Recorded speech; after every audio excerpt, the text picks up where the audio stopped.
আগের ভিডিওতে আমি তোমাদেরকে কারক এবং বিভক্তি সম্পর্কে জানিয়েছি।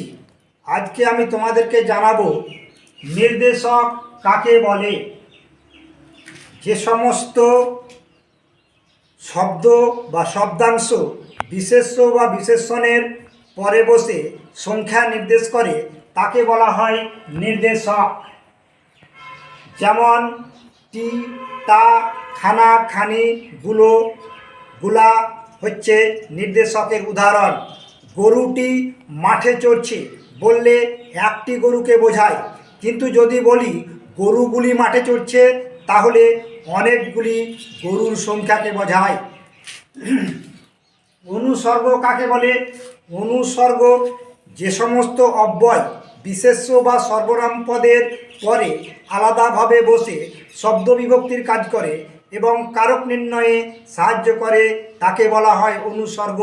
যেমন দ্বারা, দিয়া, হইতে, থেকে, চেয়ে ইত্যাদি হলো অনুসর্গ। অনুসর্গের অপর নাম কি? অনুসর্গের অপর নাম হচ্ছে পরসর্গ বা কর্ম প্রবচনীয়। অনুসর্গের বৈশিষ্ট্য কি? অনুসর্গের বৈশিষ্ট্য হলো অনুসর্গ হচ্ছে অব্যয়পদ। অনুসর্গ বিশেষ্য বা সর্বনাম পদের পরে আলাদাভাবে বসে।